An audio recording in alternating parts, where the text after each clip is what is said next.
And we are the Coalition, loud and proud, outrage porn-free, civilly disobedient media, broadcasting live on the Worldwide Coalition Network here at the Go Local Live Broadcast Center, deep in the heart of the city we so love, Providence, Rhode Island, the naked city, the city of, well, some 300,000 plus stories.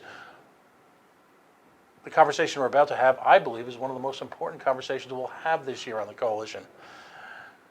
It's fundamental to a number of issues: civil liberties, personal rights, the right to free access, the right to property. Of course, perhaps one of the most contentious issues of our time, the role of civil disobedience in a polite society. My experience with civil disobedience. As a libertarian, I believe heavily in the rights of property. And there are some who will argue successfully that civil disobedience is an encroachment upon the individual's property rights and the individual's right to free egress and free access. On the other side, if you will, there's the notion of what does an individual's responsibilities lie in achieving justice in a society where, quite frankly, justice is not easily found. I'm 57 years old. I missed the episode where a large group of politicians / business leaders / community leaders got up and said, you know what, we're going to do this because it's the right thing to do. I missed that episode. I've lived in tumultuous times. I go back to black and white TV and getting the first TV on the block. I go back to the Ed Sullivan Show when it was not a post-ironic, post-50s comment on American society, but it was something we looked forward to every week. I go back to a time when Archie Bunker, Carol O'Connor, was a wildly popular show for two reasons. Number one, obviously its use of racism as a comedic subject in order to enlighten people on racism. But at a time, too, when millions of Americans looked at Archie Bunker and smiled and agreed with him. I go and lived through, as a small child, the great race riots of the late 1960s, the civil rights program, women's rights, LGBTQ rights. Now we talk about rights in the war on drugs, and we talk about rights, folks of the members of the LGBT community, so they can have equal access to the benefits of society under modern law. I lived at a time when the HIV crisis blossomed, exploded, tore apart entire cities, while people still called it the gay disease. I'm not sure if it's taught me anything except for one thing. The only thing you're entitled to in this life, apparently, is what you demand, what you go out and grab. Occasionally, and I use this term rhetorically, because as a libertarian, I swear and took an oath against violence. A lot of people don't realize that. But you've got to grab issues by the throat, and you've got to shake them down, or else we will be run over as a society. Right now in this world, we seem to have determined that accident of birth decides when and what civil rights are available to you, what type of life in general. As a libertarian, I believe in the free idea, the free exchange of people, of commerce and ideas. Our broadcast from Mexico and New Mexico a few weeks ago brought home firsthand the notion that the people looking to come across the border are not largely looking to sponge off the welfare system or take our children and our money and live a life of luxury. The people that I met firsthand, had conversations with, were largely members of the working poor who lived in societies ripped to shreds by the war on drugs or ripped to shreds by oppressive nations, who simply wanted to enjoy the type of life that we do. So it's against this backdrop that I, as a libertarian, and I, as an individual, make the conversation, the decision about civil rights in a time when, quite frankly, civil action requires sometimes extreme measures. And I've decided individually that I come down firmly and squarely on the side of civil disobedience. Civil disobedience hastened the end of the Vietnam War. Civil disobedience accelerated rights given to people of color.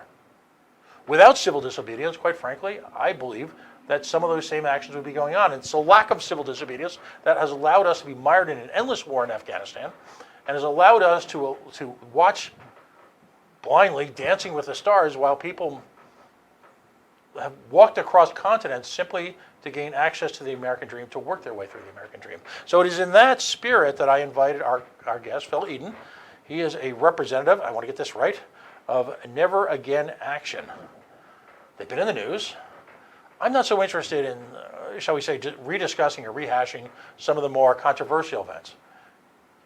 I want to welcome you to the show, and I want to give you an opportunity to just let's talk about your organization, how a group of largely young folks who are Jewish decided to rekindle, drive home a point that was taught to them by the history of their grandfathers and grandmothers, and how they chose to take that and apply that to the civil rights crisis we face in the nation today.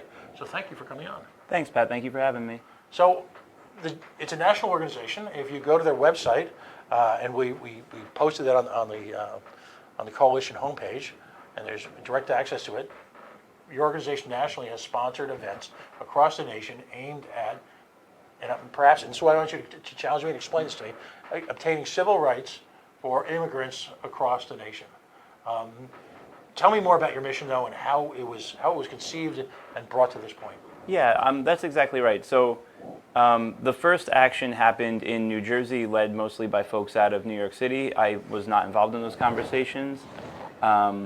And I wasn't even involved in the first conversations when folks here in Rhode Island decided to take action. But the idea is, I think, a pretty simple one, which is we start with the foundation that all of us, white, black, and brown, wherever we come from, however we got to this country, whatever language we speak, we're looking for the same things out of life. We want to be able to take care of our kids. We want our families to have a better future than we do. We want security. We want peace. We want to be able to work hard and take care of our families. And we see in the treatment of asylum seekers and immigrants coming to this country a lot of the same treatment that we've seen of Jews throughout our history. And so we are doing what we wish people would have done in the 1930s in Germany, which is standing up and taking action and not accepting this vilification of a group of people based on who they are and where they come from. There are a lot of folks, I'll keep my thoughts out of this for a second, who look upon the United States as a beacon of criminal justice and will claim to be horrified that in their terms, not mine, that you would conflate the horrors of the Holocaust with the ills being perpetrated on folks who, and they emphasize, illegal aliens coming to the United States. Yeah, talk about that. No, talk about that. Well, please. I think 2 points on that. First is that whether or not somebody crossed the border with documentation, which most of these folks have, most of these folks are asylum seekers coming across through the legal system. That is the legal system. It's a different legal system than when maybe a lot of white people in Rhode Island's families came over from Ireland or Italy or Poland or Portugal, because the system was totally different back then. But that is the legal system. Also, the Holocaust didn't start because one day everybody decided, hey, let's lock up all the Jews and put them in gas chambers and kill them. The Holocaust started because politicians and leaders in Germany were not able to solve the country's economic problems, were not able to deal with really deep-rooted issues, and so they looked for a scapegoat. And they picked Jews and Roma and gay people, and they scapegoated them and vilified them and blamed them for their problems. That's how it started. And we're seeing that today. Mm-hmm. You know, it is President Trump, but it's not just President Trump. The political class in this country for decades has failed to address Americans' basic economic needs. Healthcare is going up every year. The idea of having one job and working 40 hours a week and getting to see your kids after you get home from work, that is a luxury these days. Right. And I think President Trump has made that worse, but he has not caused that problem. Successive administrations of both parties have contributed to this problem. And because they aren't offering solutions to the things that really matter to us, they're looking for a villain to distract us. And that's how it starts. If this is how you're treating immigrants today, when the economy is relatively good, what's going to happen to the people that you're blaming for our problems when there's a recession? Things are going to get worse and worse and worse. And people being held today are being held in really horrid conditions. I mean, we've seen the images from the border. You were down there. Right. Folks are being held in cages. People are being deprived medical attention. They don't have toothbrushes. They don't have water. I mean, not everyone who died in the Holocaust died in a gas chamber. Many people died of typhus or infection or a lack of medical attention. And we're seeing that today. So I don't think that parallel is too extreme. I think we are seeing the foundation being laid for a scapegoating of a group of people that could lead very easily to even greater mass atrocities than we're seeing right now. Right, and let's look at American history. I'm as proud to be an American as anyone else. I'm a patriotic American, which is why I get so angry at some of the generalizations and cliches and tropes that people present constantly. I want to point to two, and because I agree with you. We as a nation, as long as I've been alive, we picked out different groups to vilify. I remember growing up, it was the Russians. For me, personally, I was born in the very early 1960s. But let's point to two seminal events, if you will, in the late 1930s and early 40s. And in 1939, you had the SS St. Louis. If you're familiar with that. I'm not. Well, the SS St. Louis was set sail from Hamburg to Cuba, was carrying 937 passengers, most of them Jewish refugees, seeking asylum from Nazi persecution of Jews in Germany. Didn't end well. Yeah, we turned them away. Right. Move forward into the early 1940s. What nations set up concentration camps, internment camps we call them then? We always, I'm older than you, so I'm always going to make references and tease younger folks about it. But go back and Google or go to YouTube and listen to some of George Carlin's performances where he would talk hours about how government and society took terms and conflated them. We call them internment camps. We didn't call them concentration camps. The Jerry's, the Germans were all about concentration camps. We did that with American Japanese, many of whom were patriots, had been in this country for generations, some of whom helped form this country, and we did that to them. So the basis in any society, the seeds, the groundlings, if you were, for a society based on fear, repression, and ultimately some type of totalitarianism is based on failed governments and failed societies conflating individual ethnic groups with their challenges of the day, whether they be economic, whether they be racial, fill in the blanks. There is a clear history of that here in the United States, as there is around the world. It's a human condition. It's not anti-American to cite human conditions, is it? No, I totally agree with you. I think we've seen this movie before, and as Jews, I don't know that non-Jews understand how deeply resonant the Holocaust is in our collective memory. I'm only half Jewish. My dad was Jewish. My mom's from Ireland. And we didn't even grow up particularly Jewish. We did Hanukkah and sometimes Passover. But the Holocaust is such an important part of our collective identity and our collective memory. This is a little anecdote, but I want to share it. The first car I ever bought was a Volkswagen Passat. I got it for like $800 from my friend's mom. And when I drove it home, I thought my parents were going to be excited because I had saved up and bought this car. And my dad was furious at me for buying a German car. Right. And that is so ingrained in his sense of identity. He's passed away now, but at the time it was such a big part of him. And when we see something like this happen, it's just such a red flag. Like, we know, we've seen this movie before. Right. I'm not sure where we got the notion that somehow being born here allowed you to be the last one in terms of a life of liberty. Sure. A friend of mine just sent me the other day something from the West Warwick, I don't know if it was the West Warwick Beacon or the West Warwick paper from the late 1800s saying it was a public project that the city of West Warwick was contracting, and it said, "We will not hire Italians."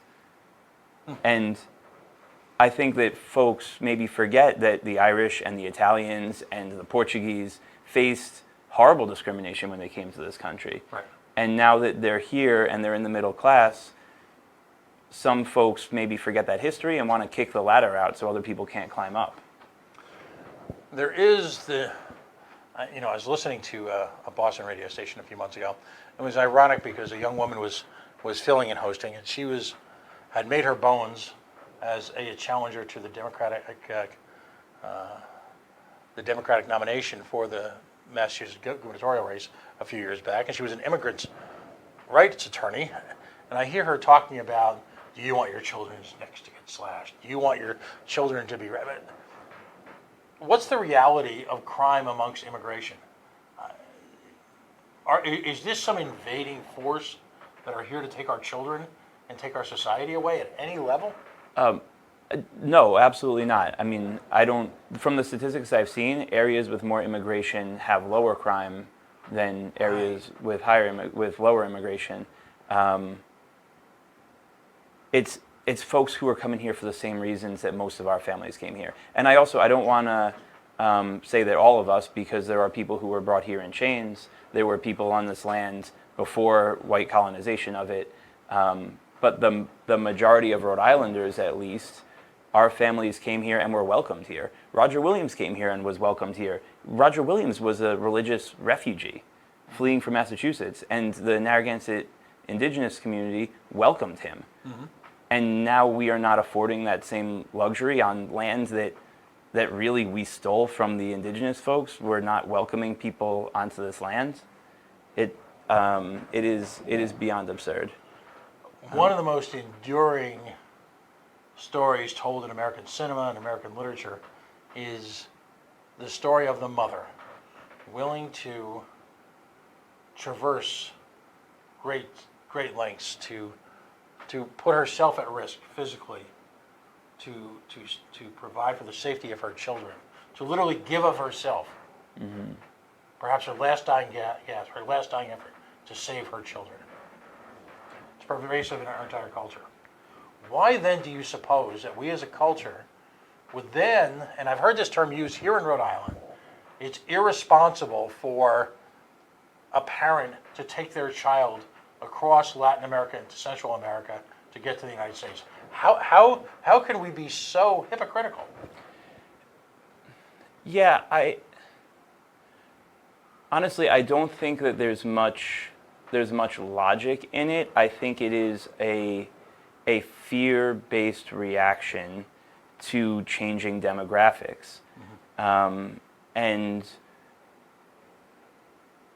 there's an interesting set of studies that I was reading and looking at, that if you remind white people that the demographics of this country are changing and there's a projected date where white people will be a plurality, they, as a group, myself included, I'm white, are more conservative in their immigration and economic policies. So if you conduct a survey of white Americans, and before you conduct the survey, you remind them of the changing demographics, they're likely to be more in line with of harsher immigration policies and cutting welfare spending and things like that. And I think that racial fear, while I don't want to give it the legitimacy of saying it's understandable, I think that it is wrong, and we need to address it head on, and we need to confront it. And I think that a lot of politicians have been playing on that racial fear to try to divide people and keep people scared, so that they can distract us from their failure to fix people's underlying economic conditions. Because here's the two great ironies, isn't it? In a nation with a declining birth rate, like the United States, in a nation whose probably single greatest export is higher education. We as an economy, forget about civil rights, forget about humanity for just a second, and let's just think about the dollar.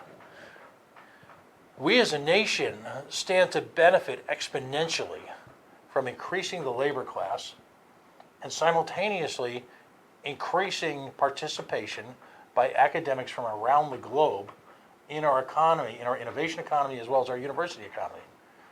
Totally. I love the way you put that, because even if this wasn't economically the right thing to do, it would be morally the right thing to do. That said, it is economically a no-brainer. ICE, Immigration and Customs Enforcement, spends about $133 per detainee per night to keep them at someplace like the Wyatt or in those cages at the border that we've all seen pictures of that are absolutely horrible. $133 is roughly $48,000 a year per person. Most of these folks coming seeking asylum have families that they could be staying with while they're waiting for their asylum proceedings to go through court. There is what I believe a horribly detrimental law that these folks can't work for this first 6 months that they're in this country. They need to be here seeking asylum for 6 months before they're allowed to work. I live in Wakefield. Maybe some of these asylum seekers are nurses. We have nursing homes that'll hire them. Maybe some of them are really great with people. We have group homes taking care of Rhode Islanders with developmental disabilities that would hire them. Maybe they're skilled construction workers. We need those. Maybe they are cooks. Every restaurant in Wakefield needs a cook. It's so absurd to me that our economy is struggling from a lack of labor, and we have hundreds of thousands of people willing to work while they're waiting for their asylum case to be heard. Mm-hmm. They're just sitting here costing us $48,000 a year. It's craziness. That's like, my brother goes to CCRI on the Rhode Island Promise. Mm-hmm. That's $4,700 a year. Right. So we could send 10 kids to CCRI and take one of those folks out of the Wyatt. They can stay in my house. I have a guest room. They can stay in my house, and we'll get them a job based on whatever their skill set is. Mm-hmm. And they would be paying taxes. They'd be contributing to the economy. They'd be helping out some small business who's looking to hire somebody. And you could send 10 more kids to CCRI. It's so frustrating because it is both economically stupid and morally repugnant. And this is where we are. And that's why we're calling on our elected officials to close the Wyatt down. We should not have private prisons in Rhode Island. We want to close down. We want them to do everything they can to release those folks. I know that some of that is a federal issue, but we want those folks released. And we want to end Rhode Island's collaboration on a local and state level with ICE, so we're not sending more of these folks, locking them away in these horrible conditions. Yeah, and I want to get to the Wyatt now. Mm-hmm. As a closing thought, I interviewed a number of folks who were Cuban, mm-hmm. who had walked in probably a few trains and maybe even a few buses and a lot of hitchhiking from Cuba. They managed to get over to Brazil. They wouldn't tell me how because they didn't want to, social media. Mm-hmm. Something goes viral. Mm-hmm. In fact, they didn't even want to be on camera. We had a translator. So they got from Cuba to Brazil somehow because now the infamously titled wetback program has ended, so you can't swim over anymore. Mm-hmm. Then they got from Brazil somehow to New Mexico border. Mm-hmm. Last time I checked, that's a relatively long hike. 3 of the people I interviewed out of 4 at one location, one was a nurse, one was a construction worker, skilled, finished carpenter, and the other one was an electrician. That's exactly it. I mean, go to any nursing home in the state, go to any hospital in the state. We desperately need nurses. Look at any construction site. We desperately need people to work there. And these folks have their skills, they're willing to contribute, just like my family did, right? I mean, my mom is a nurse. She came over from Ireland. My dad he didn't immigrate himself, but his family immigrated from Eastern Europe, fleeing pogroms. America welcomed his family, and he started a small business, and he hired people, and he was a physician assistant, and he took care of people. We are a stronger country when we recognize and welcome people. And even if that wasn't the case, it's still the right thing to do. There's I'm not particularly religious, but I do celebrate Passover, I do celebrate Christmas and Easter, and there's one phrase that is very commonly repeated in both the Torah and the Christian Bible. Obviously, there's a lot of overlap, and that is, welcome the stranger, for you were once strangers in the land of Egypt. We've all been there. We've all been in need of help from the stranger. And with how crazy the world is, maybe we're going to need that again. You know, with climate change and global conflict, there might come a time where we might need to flee to go somewhere. And what do we want? We want somebody to build a wall and keep us out, or keep our children out, or keep our grandchildren out. It's so frustrating. Yeah, and if you look at other developed nations like Germany, the UK, we are at the very bottom in terms of welcoming refugees. You know, and when you see the people who are on who had fled the Bahamas just a few weeks ago, to not give them some sort of semi-permanent residency when essentially their island had literally been wiped off the face of the earth, is breathtaking to me. One last question before we get into the Wyatt, because I want to focus on the Wyatt. But the term pogrom is a very, very powerful word in recent European history, and it's a word that I think has been forgotten at the risk of all of us, because I define a pogrom as a well-defined, well-planned government action to systematically eliminate a culture, a race, or a society. That's how I define it. Comment on that, and just how easy is it for a developed nation with quote-unquote civil rights and democratically elected representatives to lurch into that world? I think it's frighteningly easy. I mean, Weimar Germany was among the most developed nations in the world. The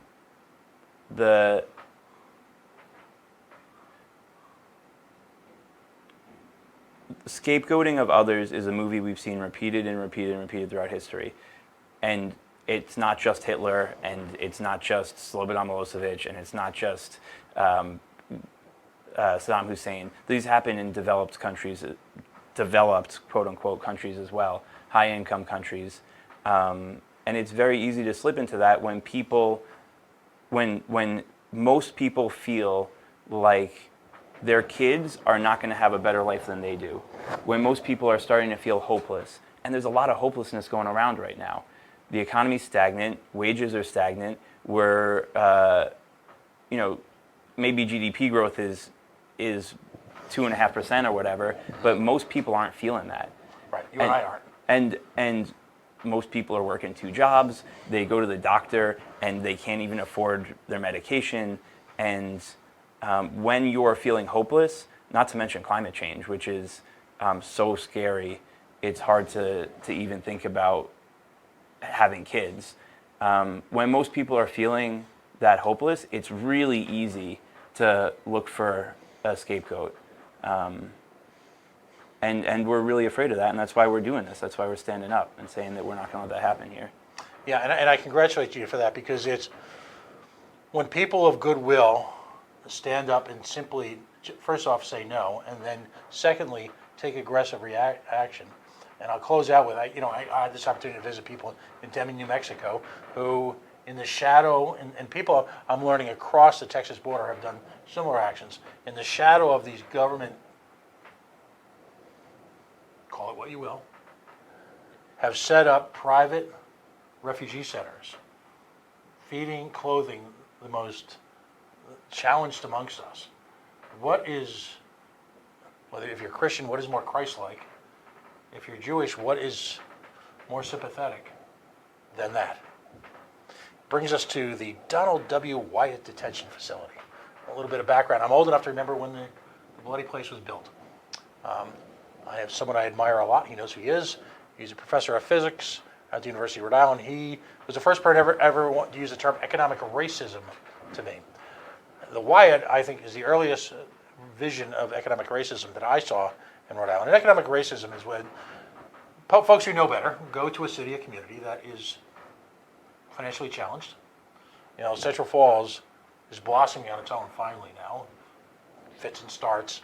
But it's a wonderful community of a lot of hardworking people who, in a moment of weakness, whose civic leaders embraced this vision of a for-profit prison, that somehow it would increase property values. Oh, yeah, we've seen how that worked out, and allow jobs to be created for people in the community.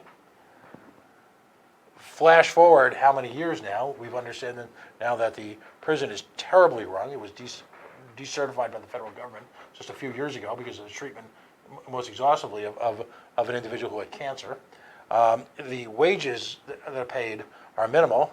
I have had in the past on this show gentlemen from RIBCO, which is the Rhode Island Brotherhood of Correctional Officers, and they talk about the near absence of training in a prison that was built to harbor, temporarily at least, that was the original mission, federal prisoners, some of whom were notorious. So you've got this prison, which is now a detention center and is working actively with ICE. It's sponsored by, I guess its primary funding is what, UMB Bank? Yeah. And what is the current status, if you could give me, from your perspective, the state of the Wyatt Detention Center, who is it housing and why have you chosen this as an organization to challenge? So let me first say I'm not an expert on this, but we do know that there are at least 100 folks detained by ICE at the Wyatt right now that our tax dollars are paying to keep there. We know that most folks in the city of Central Falls don't want this prison there and don't want them cooperating with ICE, but the bank that is the primary shareholder is refusing to let the city act in a democratic way and is not letting them cut this contract with ICE in the interest of their shareholders making a profit. This is the closest place to us where folks who are coming here seeking asylum are being held, and it's happening right in our backyard. The treatment, from what we can tell, has been horrible. The folks who have gotten out with bail that is absurd, $25,000, $50,000 bail. If, by the way, any of your listeners are interested in supporting the bail fund, AMOR, the Alliance to Mobilize Our Resistance, is doing fantastic work raising money for people's bail and helping them out. It's AMOR, and you can find them online. So this organization is, the Wyatt, I mean, is holding people in horrible conditions, denying them medical attention, and they're cooperating with this totally inhuman, unjust, racist policy, and that's why we're there to shut them down. And you're maintaining vigils there? We've done several vigils. We've conducted demonstrations. We've engaged in civil disobedience, blocking the driveway so trucks can't get in and out. And most recently, we've been protesting their board meetings because the board is scheduled to vote on a forbearance agreement that would double down on their commitment to contract with ICE. It would open the door to full privatization, which would mean a for-profit company, which, to be frank, the company is already making money off of caging human beings, so I don't know how much more disgusting it gets than that. Right. But if it was a full for-profit corporation, it would remove even the level of accountability of a board somewhat responsible to the community overseeing it. So we've been protesting at the board meetings and holding vigils there as well. Okay. I'll give you a little tidbit. You may not know this. A lot of folks have never heard of UMB Bank. Who the hell is UMB Bank, right? If you're a Fidelity investor, UMB Bank, Fidelity Investments, the famous Fidelity Investments, UMB Bank is the primary correspondent bank for Fidelity Investments. So if you're a Fidelity investor and you're frankly horrified by this, as I am, there's an additional outlet to reach out to. And I would ask you to reach out to Fidelity Investments and say, if UMB Bank will not divest themselves, if you will, and remove themselves from the Wyatt Detention Center and continues to pursue a policy where they will cage human beings for simply wanting to become Americans, then you need to remove your money from Fidelity Investments. Because I also happen to believe in boycotts. You know? Definitely, it can be a really effective tool. Right. In fact, there's a great series being run on NPR right now about the role of boycotts in the civil rights movement. It was the primary economic tool that the African American community, I'm old enough to say that, or people of color, used to leverage themselves into a position of some control over their lives. So it's frustrating, to say at the very least, to see an organization wielding its corporate power to make money, literally, off the backs of folks grotesquely less fortunate than we are. Yeah, it's horrifying, but it's not unexpected when you allow companies to make money off of the caging of human beings. They will push for more caging of human beings. That's their incentive. And that's why our call is not just shut the Wyatt down, but ban private prisons in Rhode Island. People should not be making money off of keeping other human beings in cages. Right. Yeah, it's, this prison has been in search of some type of business model almost virtually from the day it opened. And so what you've got is a group of people looking to leverage our current foreign policy, which, by the way, is so fundamental to creating the crisis we have right now. That's disgusting. And let's remind people, too, that these are people who are going through a legal process as defined by United States laws. They are applying for asylum, and arguably a significant number, if not all, are eligible for asylum under the very concept that economic forces from the United States have created a situation that is politically untenable for them in a number of Central American countries, to the point where drug gangs, narco-terrorists, and/or, let's just say, totalitarian regimes sponsored by the United States have created unlivable positions where they are in fear of their life. And that's textbook asylum law. You may not like it, but that's ultimately what creates someone seeking asylum. And these people are vetted extensively, yet we turn our backs on them. Yeah, it's horrible. And the one thing that you'll often hear from opponents of our organization is, well, we can't welcome everybody. They'll say, well, you can't just throw the doors open and welcome every person who wants to come to America. But these folks are willing to contribute. We need their help. We need their labor. And the conditions that they're fleeing from are in large part due to horrible conditions and treatment and policies by their own government, but also U.S. companies. I mean, in Central America, the banana companies created a lot of the situations that we've got on the ground right now, backed up a lot of times by the United States military, who is more interested in the profits of the banana companies than the human rights of the folks doing the work down there and living there.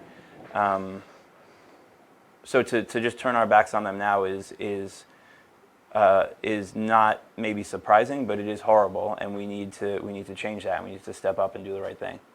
So when is, I'm not sure how often you publicize your actions, or do you, but when is the next event or the next visual that you're willing to discuss publicly?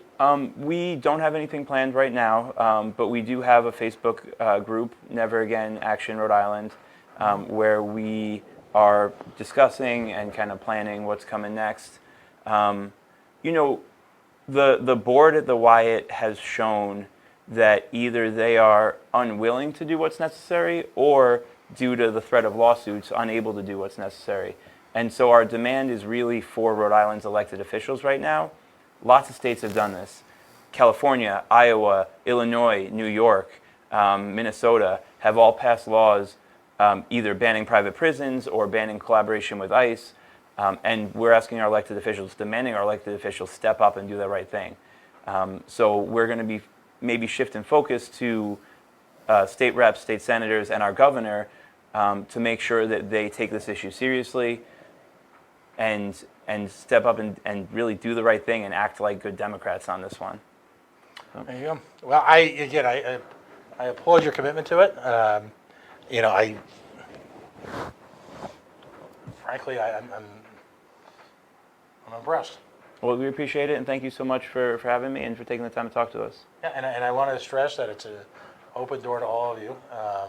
particularly if folks find yourself again incarcerated merely for challenging a situation like this.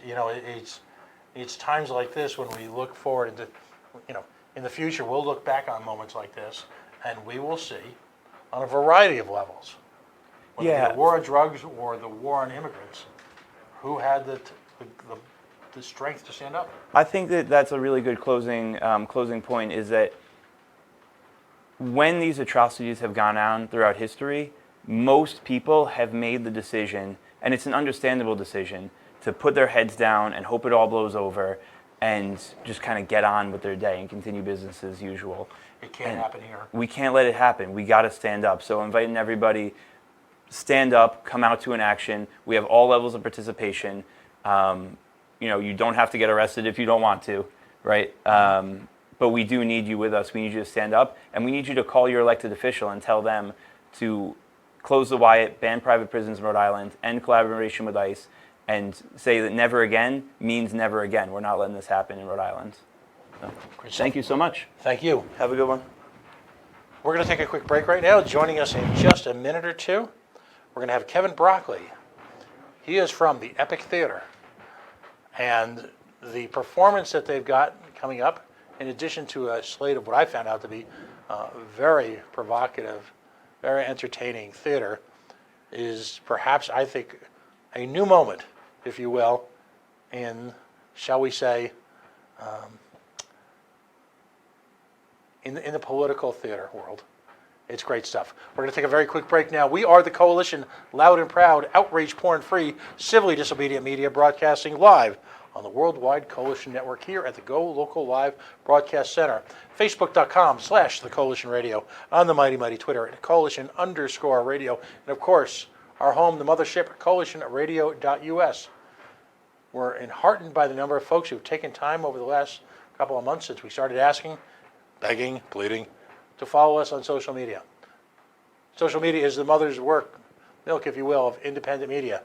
It's how we get out to the masses, how we, shall we say, broadcast to the people, how we swim through the white noise that is the current culture. We appreciate you taking the time to do that. We're going to take a very quick break. We're going to get Kevin on the phone, and we're going to continue tonight's show.